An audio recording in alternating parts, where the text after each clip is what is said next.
And welcome to the final talk in our program today, Taking Care of Strangers, comparing the Asian and Jewish traditions. I'd like to introduce our fourth and final speaker, Professor Steve Hochstadt. But before I do that, I just want to tell you that when Professor Hochstadt's talk is done and we've finished the question and answer session, we'll go downstairs and take a brief tour of the Shanghai Jews exhibition, which is down in the hub in the basement of the library. Tony Greider, who is sitting in the back and who has designed the exhibit down there, I'm sure will be happy to lead the way for us. And after that, there will be an open reception in the alumni gallery next to the auditorium here with actual food and drink, and you're all invited to come join us at that. So, having said that, let's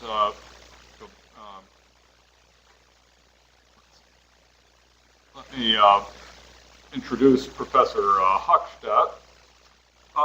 Professor Steve Hochstadt is a professor at Illinois College in Jacksonville, Illinois, and previously taught for many years at Bates College in Maine, so he hasn't been quite as horrified by the weather down here as our previous visitor who came to us from sunny California. He's the author of a number of books about the Holocaust, most recently, Death and Love in the Holocaust. So both you and Professor Lee have written a book with love in the title. Remarkable. The story of Sonia and Kurt Messerschmitt. And he's edited a reader of documents about the Holocaust, Sources of the Holocaust, which I have sometimes used in my own course here. And he's published many articles and is an opinion columnist for the Jacksonville Journal Courier, where he now lives. But what led us to invite him here is that he is the author of Exodus to Shanghai, Stories of Escape from the Third Reich, which is a remarkable compilation of oral history interviews with Jewish refugees and their, in some cases, their descendants, I think their children, about their experiences in Shanghai. And it's an absolutely essential source for anybody who wants to learn more about this topic that we're discussing and that's featured in the exhibition. So, Steve, happy to turn the podium over to you, and we look forward to your talk. Thank you. Thank you. Now, how do I get out of this? Escape, actually.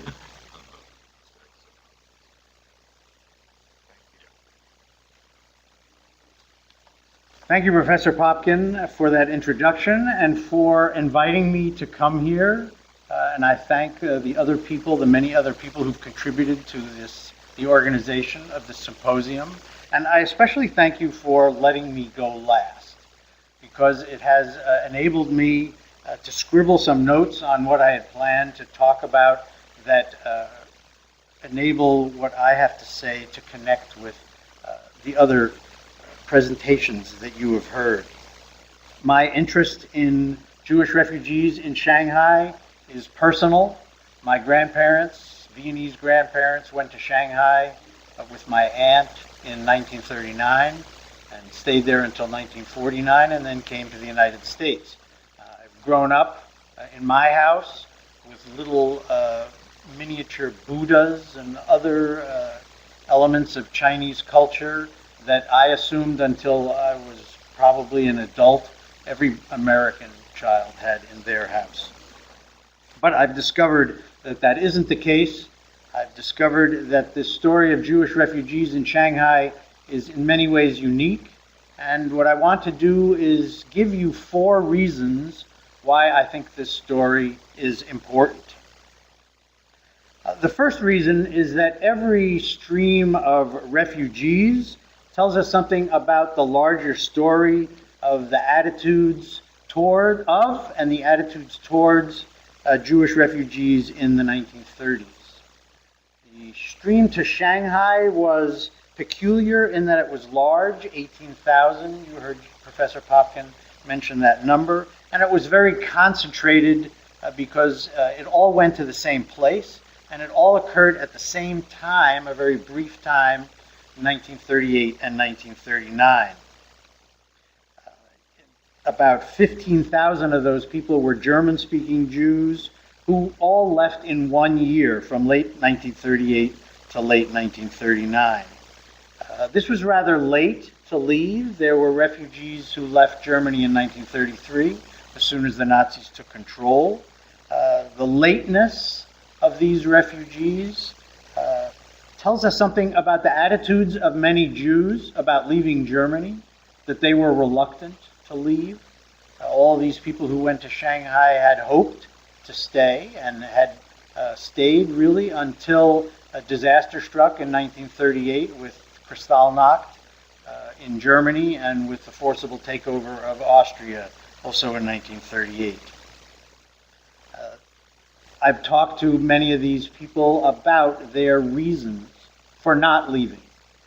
And those conversations often are very interesting. Why did you leave? Everybody left. Of course we left. The Nazis were there.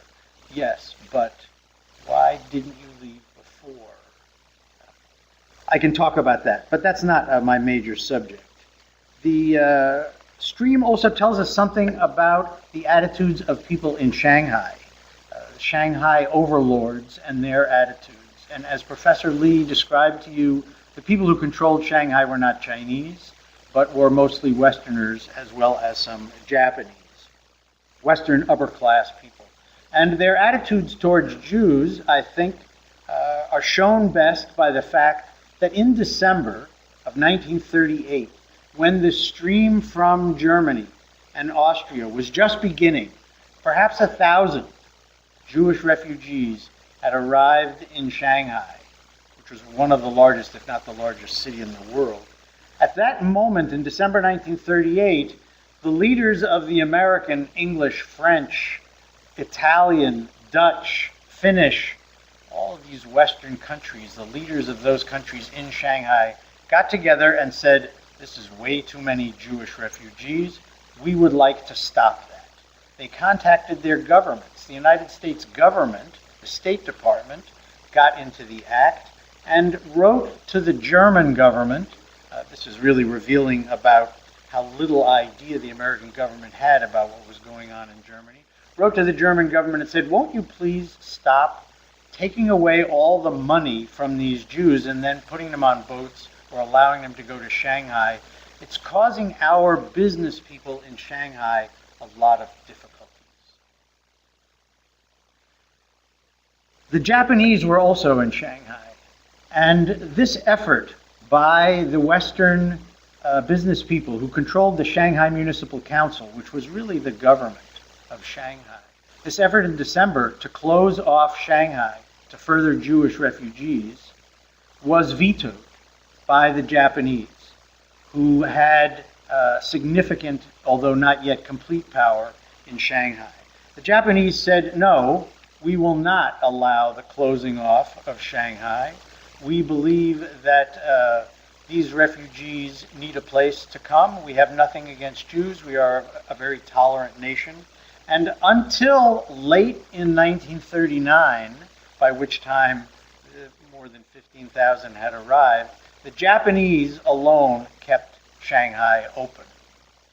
And so to answer your question about who should get the debt of gratitude for leaving Shanghai as a place of refuge, I think above all, it's the Japanese.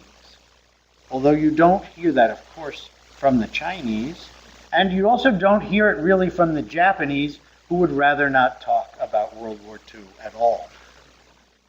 Which is unfortunate because many of the most interesting incidents in the history of Jews in Shanghai, notably the decision by the Japanese in 1943 when they controlled all of Shanghai and had removed all these Westerners from power, the decision to put all these Jews in a particular slummy area of Shanghai, called often by those Jews now a ghetto, which is a misnomer because it makes you think of Warsaw, and there was nothing like Warsaw in Shanghai because nobody got killed.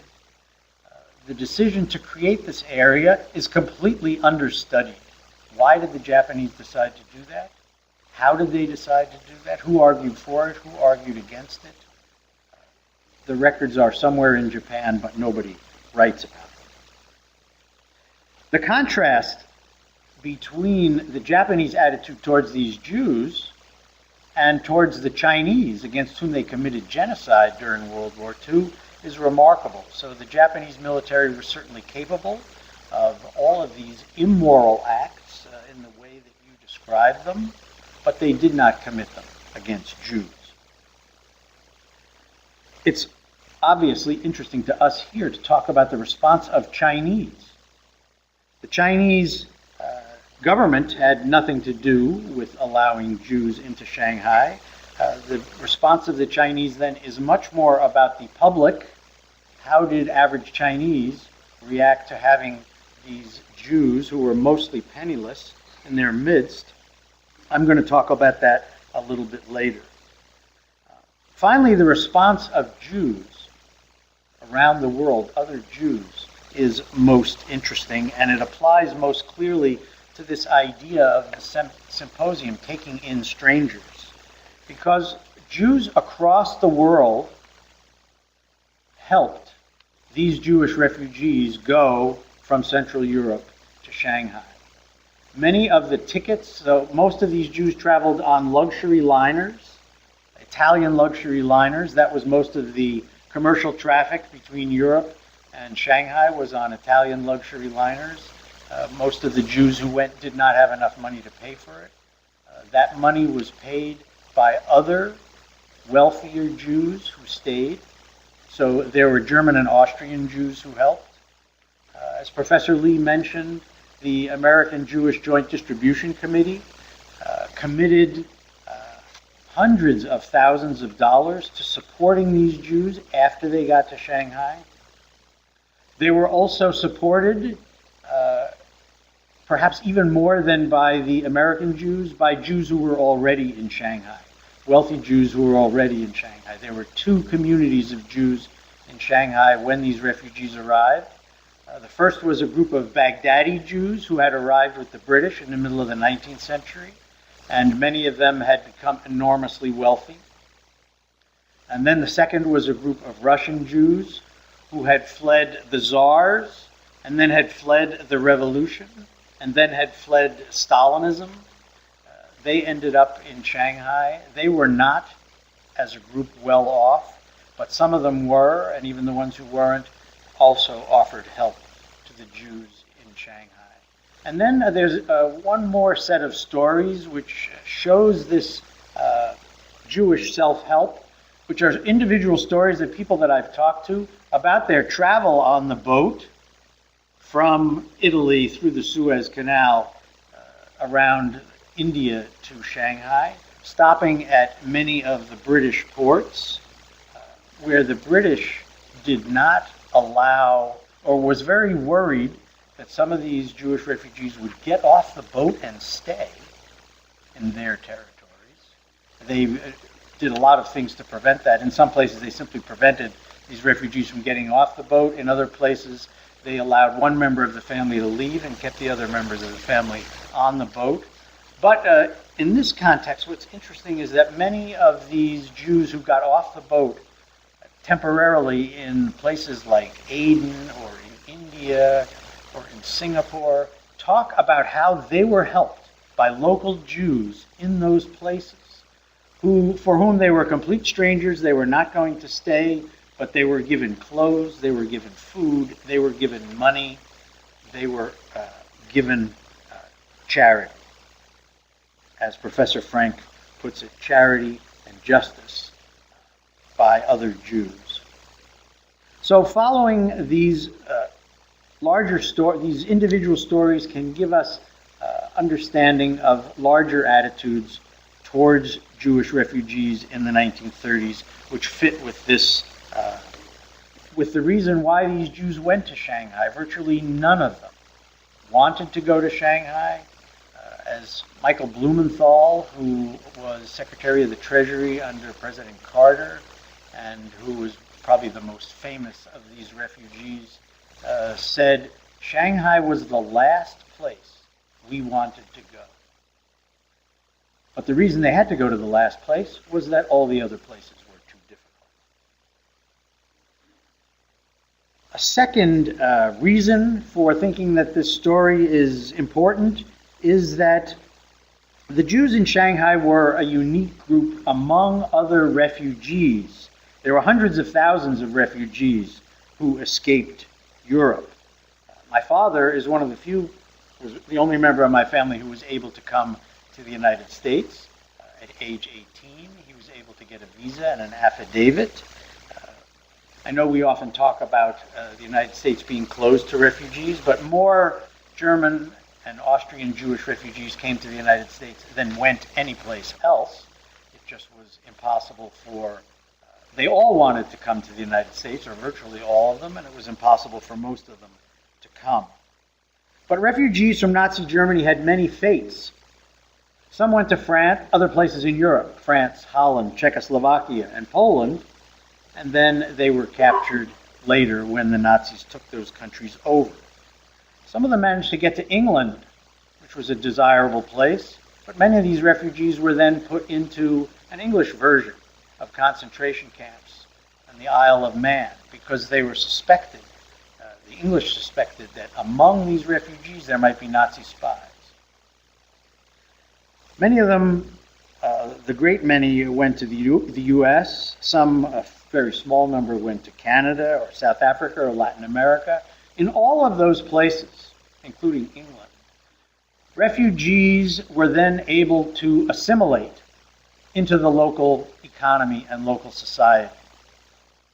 And they did not remain as a concentrated group of refugees.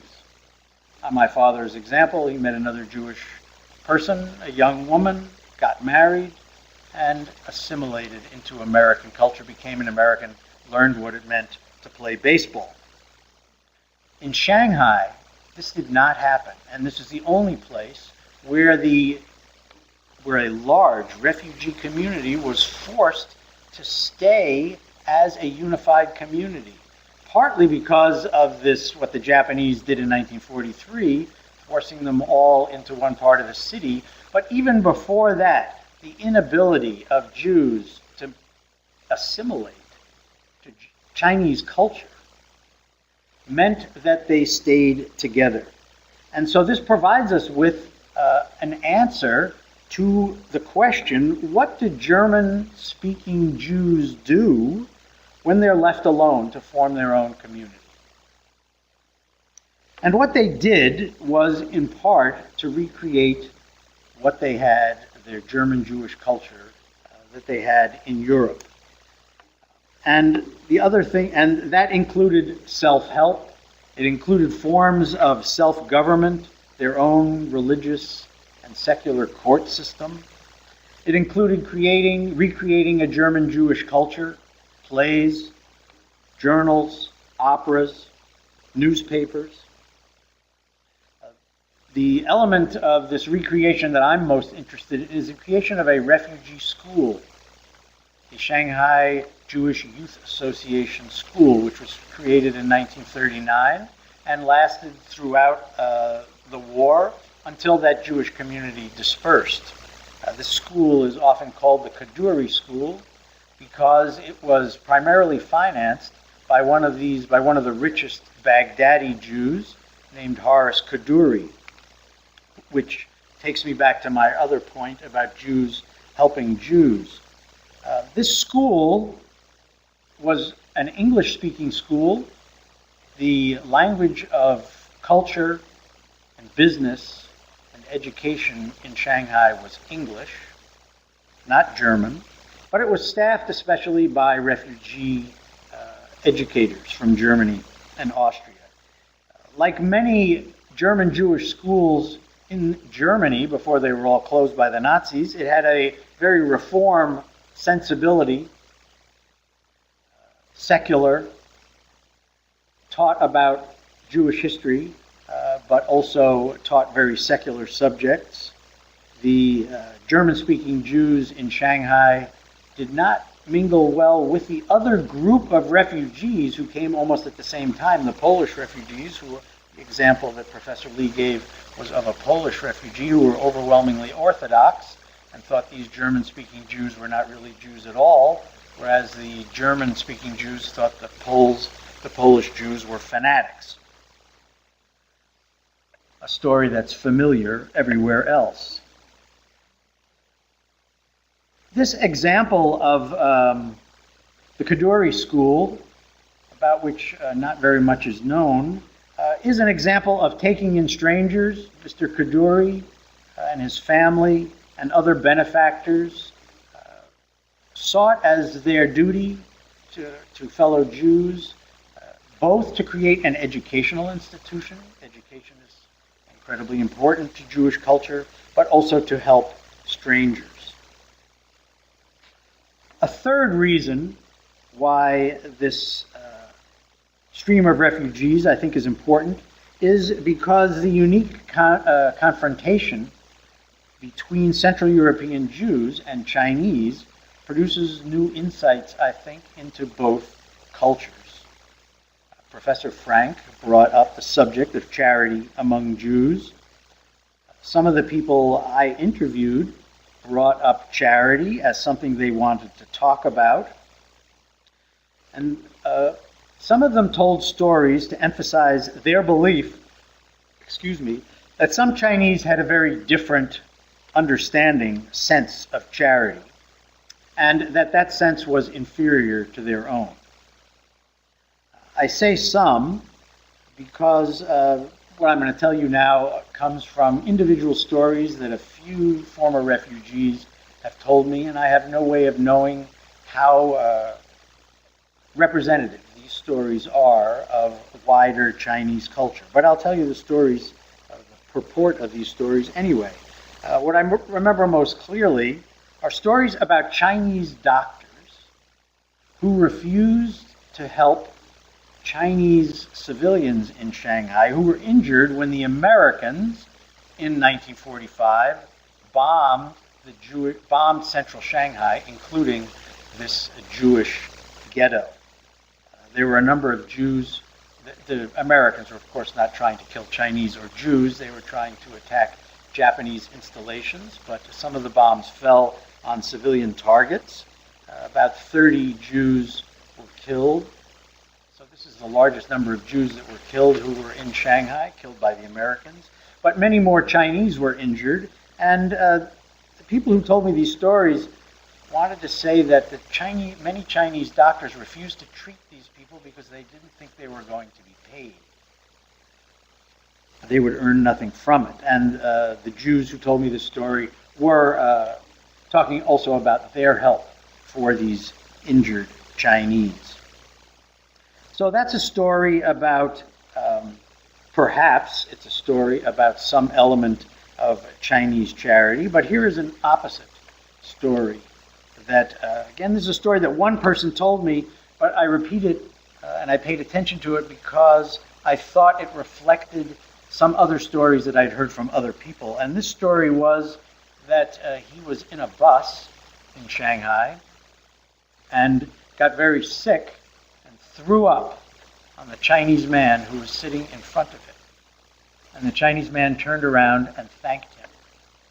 He thanked him because he understood that throwing up was a relief, that the man would feel better, and that the Chinese man was saying, somehow I have contributed to your feeling better, and I thank you for it. So that's a very different idea about charity, even when it causes great discomfort.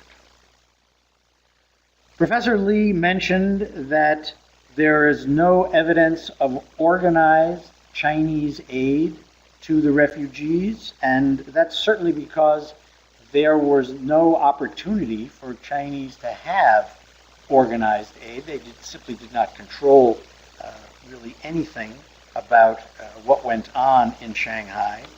So the elements of Chinese aid or charity to Jews must come from individual stories.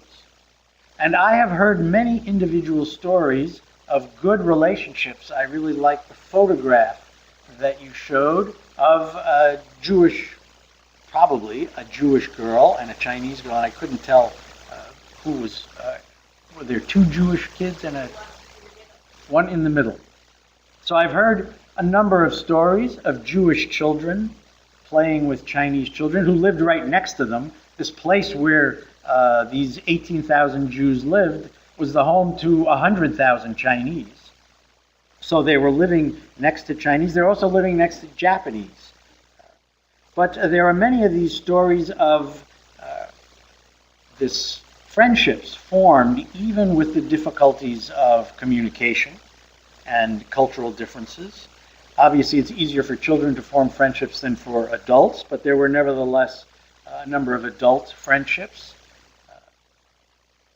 Some Chinese spoke English, some Chinese spoke German, especially Chinese medical professionals. Many of them were educated in Germany, which was really a center for medical education. And then these Jewish refugees met them, and that was often the basis of a friendship, which sometimes extended beyond normal bounds, which meant that the Chinese invited these Jews into their homes, invited them to family celebrations. This evidently was not common, at least in middle-class Chinese families. And so there are these stories. I'm actually very interested in collecting pictures like the one that you showed because I want to know more than I know now from a few stories about these relationships between Jews and Chinese, personal relationships. What do they mean? I make no claims that anything that I've told you so far is accurate about Chinese culture, except that these are the memories of a few former refugees. Their generalizations, and everybody meets somebody and then generalizes about that whole culture, their generalizations about Chinese character are interesting, an interesting artifact. It fits nicely with a broader sense that the Jews brought from Europe of their superiority to Chinese, to everybody else, but certainly to Asians. The idea in Europe was that Asians were not very civilized, and that especially that Shanghai was a den of iniquity.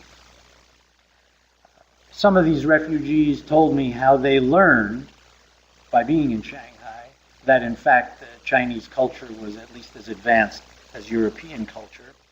But most of them tried to fit their understandings of Chinese character into ideas of their own superiority. But nevertheless, these ideas that they had are worth thinking about. The Jewish comments about Chinese, taken together, portray one side of this intercultural meeting, maybe a unique intercultural meeting. What's missing is the Chinese side. I have pretty good relationships with the people at the Shanghai Jewish Refugees Museum, whose exhibit is downstairs. I have often urged them to do what I like to do, which is to interview people. That really hasn't been done yet. I think there are a lot of constraints about doing a broad oral history project in China, asking people, tell me about your history and what do you think about everything. And so that part is missing. What did the Chinese who were there in Shanghai think about these Jews? The fourth reason. I've been doing this research for more than 25 years, since I interviewed my grandmother in 1987. I've been back and forth to China a number of times for short visits. I've kept in contact with Chinese academics and researchers who are interested in Jewish history. And I've met a community, a small community of Chinese in the city of Kaifang who believe that they are Jewish, who say they are Jewish, who are trying to recover and rediscover their Jewish heritage. I'm going to say something about that in a minute. And I've observed from afar what the Chinese are doing and saying about Jews, especially about Jewish refugees in Shanghai. And so this enables me to offer an answer to the question, what do the Chinese think about Jews in China? You've already been given a partial answer by Professor Lee. But this question has 1,000 years of answers, and it begins with the story of Jews in Kaifang. Kaifang was a capital of the Southern Dynasty 1,000 years ago. At that time, it was perhaps one of the largest cities in the world. And Jews arrived there. Nobody can exactly trace where these Jews came from, most likely from somewhere in the Middle East, traveling along the Silk Road, eventually ending up in Kaifang and establishing a small community there. If these Jews had, instead of going to Kaifang, gone to Paris or London or Frankfurt or Rome, what would have happened to them? Eventually, they would have been thrown out of those cities or killed, which is what happened to the Jews all across Europe during the Crusades, during the Great Plague in the 14th century, and afterwards. Jews were kicked out of England, France, Spain, Portugal, Germany. But in Kaifang, nothing happened to them. And in fact, at Kaifang, they simply disappeared. They disappeared into the larger Chinese community. They assimilated. Some of them became officials, Confucian officials, in the Chinese government, which meant they were allowed to occupy the highest possible offices. They all intermarried and essentially disappeared. You can't look around Kaifang and say, you look Jewish to me, because they don't. They intermarried with Chinese. I don't know of any other city in the world where this happened. And so for the Chinese, thinking about this past event, it represents a unique example, not just of tolerance, not just of willingness to tolerate strangers, but of taking in strangers and allowing them to become your own. My other examples of the Chinese attitude toward Jews, well, so then we have the incident, the event of all these refugees in China, none of whom told me stories about Chinese anti-Semitism. If you came to the United States, if you went to Britain, if you went to anywhere where Jewish refugees went, there were encounters with native anti-Semitism. But not in China. Anti-Semitism simply was not known. Some of the refugees told me about some incidents where Chinese attacked them. This is especially after the war was over, when nationalism became actually a possible public manifestation of Chinese desire, and white people, Westerners, clearly foreigners, were perhaps not wanted. But these Jews were these incidents few incidents of minor violence that these Jews told me were not about them being Jews, but about them being Westerners, and therefore people that some Chinese did not want to remain in China. But no stories about anti-Semitism. And that, for a Jew, that is a noteworthy thing and a noteworthy experience, this absence of anti-Semitism, and virtually all the people that I interviewed emphasized that. We went to China and there was no anti-Semitism there. It might have been difficult to get to know our neighbors because we had no language in common, but they did not hate us. They did not think we had tails and horns. They did not think we were evil. Finally, I want to bring up some more modern manifestations of the Chinese attitude about Jews. It begins with the attitude about Jews in China. My first trip to China was in 1989, and there I met a group of scholars in Shanghai who called themselves the Shanghai Judaic Studies Association. They had just formed this group. It's a group of older men, some of whom had been studying Jews, especially the history of Jewish refugees in Shanghai, for a long time. Now they'd created this association. They had typed up their bylaws in an English version, and these bylaws expressed two things that are common about this modern interest of Chinese in Jews. One was, these Jews were here, were very interested in what they contributed to our life in Shanghai.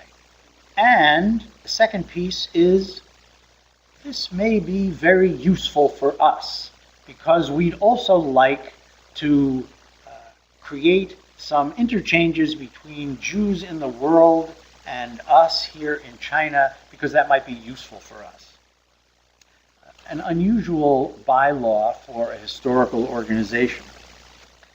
In 1992, the Republic of China, People's Republic of China, recognized Israel, and that enabled much more official and open contact between Jews and China. In 1993, there was a conference in Shanghai about the history of Jews in China, and at the same time, there began to be the development of Jewish studies programs at Chinese universities. The first one was in 1992 at the Nanjing University, and that probably continues to be the biggest of these Judaic studies institutes.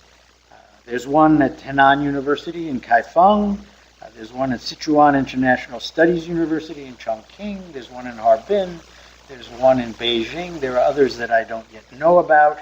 It's possible that there are more Jewish studies programs in Chinese universities than in virtually any other nation's universities in the world. In 2004, in Harbin, which was another place of Jewish refugee settlement, but not these German refugees.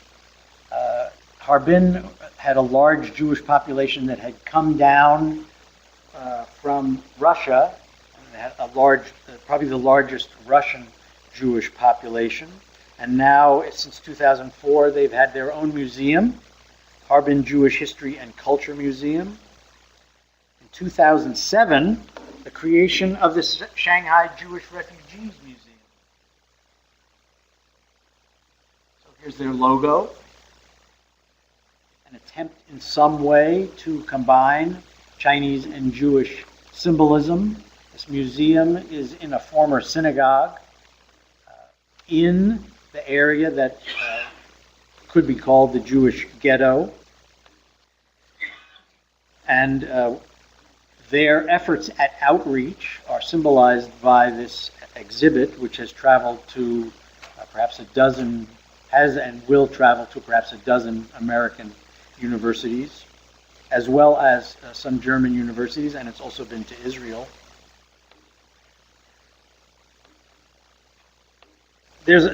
So these are examples of more and more efforts to tell the story, but there are obstacles to telling this story. Judaism is not one of the officially recognized religions in China. You may not register as a Chinese citizen as a Jew and have that be on your papers. There is some concern about Jewish proselytization or about possible political difficulties that would cause.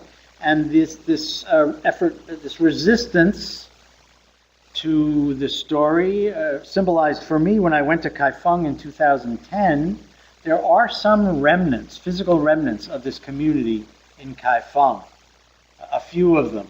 The synagogue that had been built there in the Middle Ages was overcome by a flood in Kaifang in the 18th century. is no longer there, but there are some stela, these carved stone pieces, and they're in the Kaifang City Museum on the top floor, which is locked. Residents of Kaifang, Chinese people, cannot go to see these things. I was allowed in. I was part of a little Jewish delegation. We were allowed in to see them. I guess there was no worry that we would somehow be corrupted by seeing them. But there obviously was some worry that ordinary Chinese citizens, if they saw these things, I don't know, might be overcome by a desire to become Jewish. But that exhibit remains closed, and it's an example of some hesitation. But I think that hesitation is disappearing as the Chinese government, as Professor Lee said, is recognizing the value of this story for their self-image. So another milestone, I think, in 2013 was the creation of a coin by a Shanghai mint commemorating the Jewish refugee experience in Shanghai. And this coin, which I regret to say I left on my desk when I left Jacksonville instead of bringing it here, this coin shows an image on it of a Chinese woman holding an umbrella protecting a Jewish child who is lost, probably. So this is the narrative of we helped the Jews, we supported the Jews, we were friendly to the Jews in our midst. One of the most recent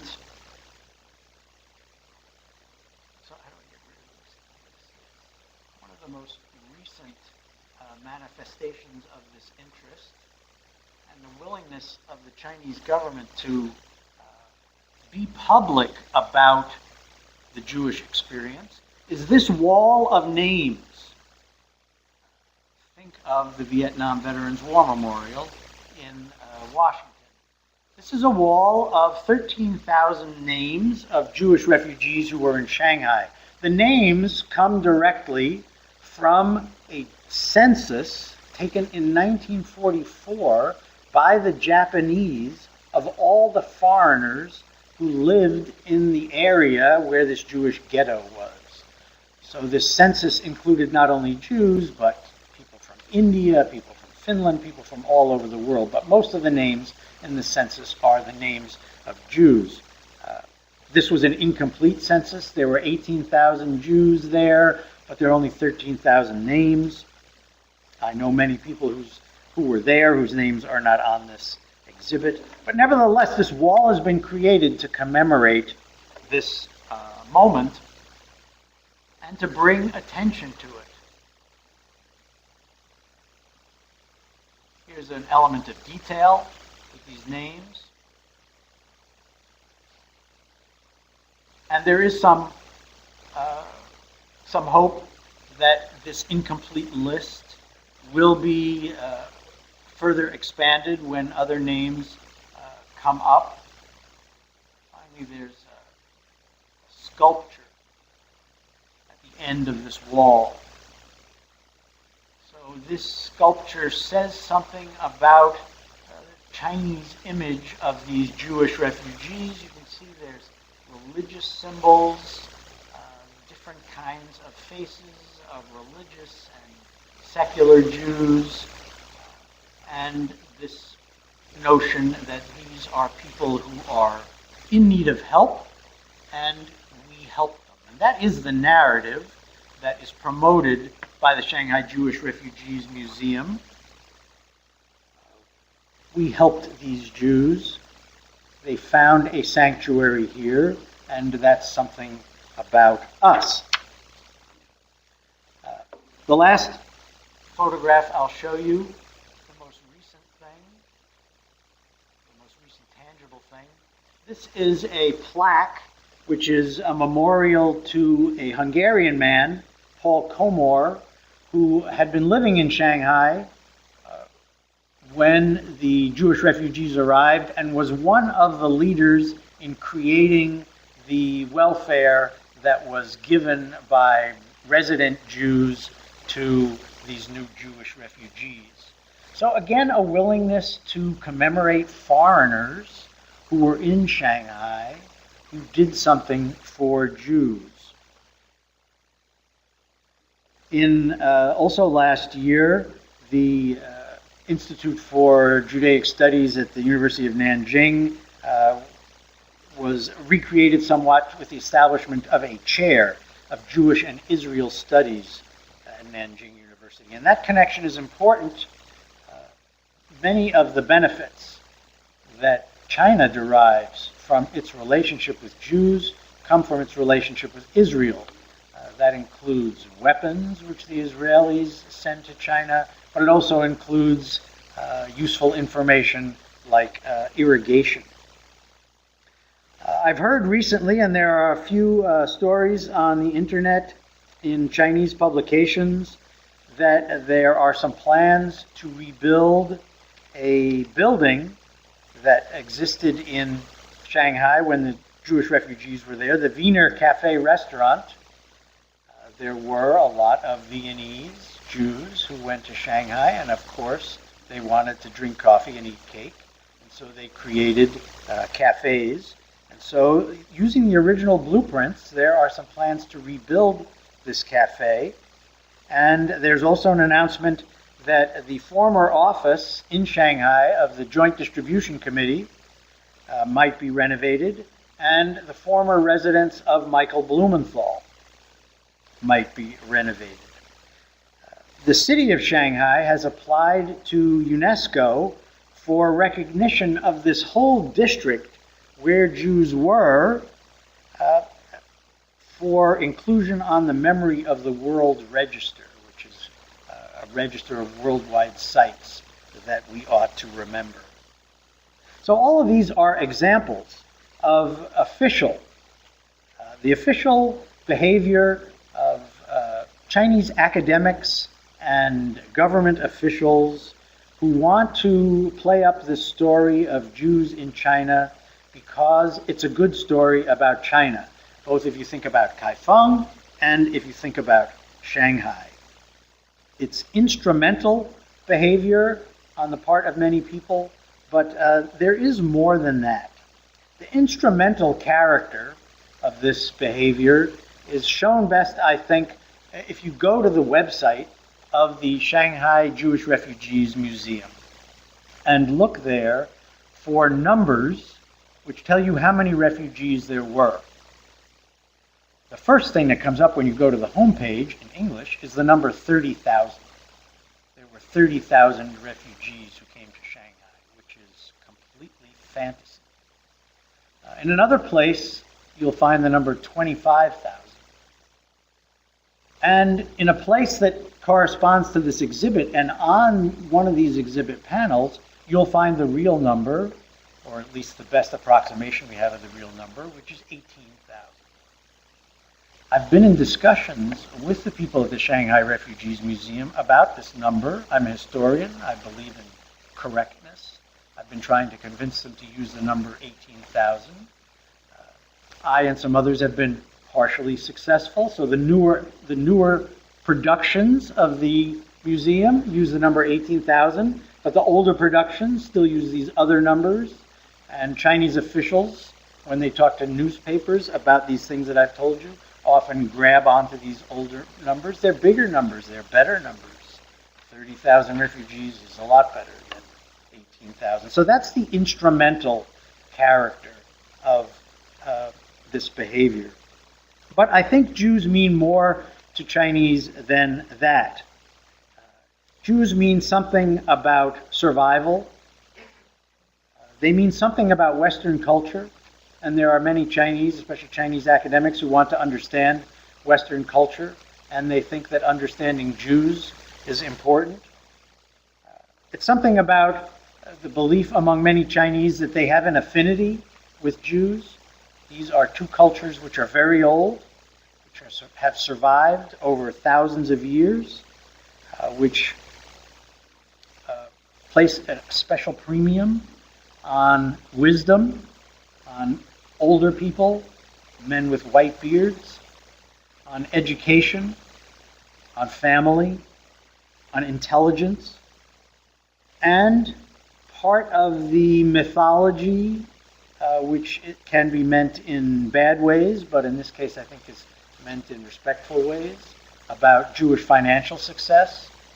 Maybe the Jews have something to teach us. Maybe the Jews have some secrets that we can learn from their history about financial success. The most prominent official narrative about Jews in China is, we took in strangers that nobody else liked.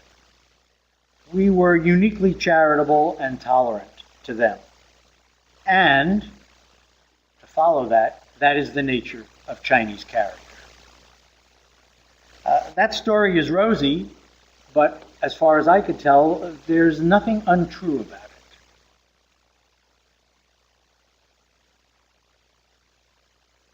One of the reasons I say that is that, as Professor Lee said, there are many former refugees who echo this story, who say the same things, who say the Chinese took us in and my family was able to survive. Many of these refugees don't understand the complicated political processes that allowed them to arrive in Shanghai, which had to do with colonialism and nothing to do with Chinese decisions. But nevertheless, the fact that they can maintain these stories after living in China for up to 10 years means that, to me, that they did not have any experiences which made them change this story. They did not have experiences in China which made them feel we were unwanted. We were not offered a sanctuary. And for that reason, I believe there is a lot to this story which can be exaggerated, but which nevertheless does say something special about this relationship between